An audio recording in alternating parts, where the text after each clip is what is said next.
August আমি কি ইচ্ছে করে পালিয়ে গিয়েছিলাম, নাকি আমাকে তাড়িয়ে দেওয়া হয়েছিল?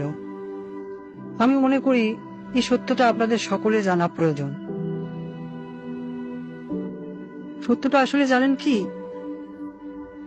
5ই আগস্ট যদি আমি দেশ ত্যাগ না করতাম, ছাত্র জনতা যদি সত্যি গণভবনে প্রবেশ করতে পারত, আর সেখানে যদি আমি অবস্থান করতাম, আজ আপনাদের সামনে যে আমি, সেটাও হয়তো সম্ভব হতো না।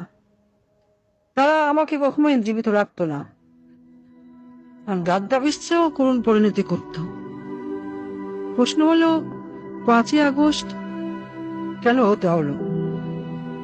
দেখুন, 5ই আগস্ট যদি আমি গণভবন ত্যাগ নাও করতাম, একটা না একটা সময় ওই বাড়ি থেকে আমাকে চলে যেতেই হতো। 5ই আগস্ট না হলে 5 জানুয়ারি, আর তা না হলে 5 এপ্রিল। 16 বছরে মানুষের মনের মধ্যে জন্ম হয় ক্ষোভের বিস্ফোরণ, সেটা আজ হোক কাল হোক হতোই। পরপর 3টি নির্বাচনে দেশের তরুণ প্রজন্মকে ভোট দিতে দেয়নি। তারা আমার উপর যেভাবে খেপেছিল, আমার পতন না করে তারা ঘরে ফিরত না। আসলে আমার পরিবার পরিজন আর দলের নেতাকর্মী, তারা এই যে দেশে যে পরিমাণ দুর্নীতি, লুটপাট আর রাজধানীর রাজত্ব কায়েম করেছিল, শক্ত হাতে তা দমন না করতে পারাই হয়তো আমার রাজনৈতিক জীবনের সবচেয়ে বড় ব্যর্থতা।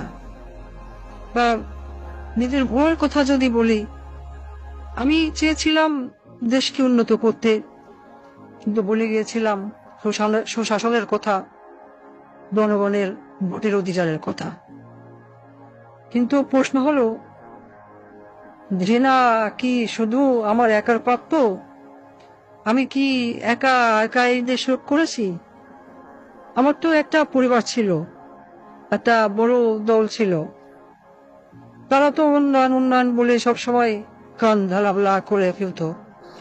তখন কি কেউ আমাকে বলেছিল, আপা উন্নয়ন করেন, কিন্তু ভোটের অধিকারটাও জনগণকে দিয়েন? কেউ বলেছিল? আমি এত বড় ভুল পথে চলে গেলাম, আমার পরিবারের কোনো সদস্য আমাকে কোনদিন একবারের জন্য বলেছিল? কেন?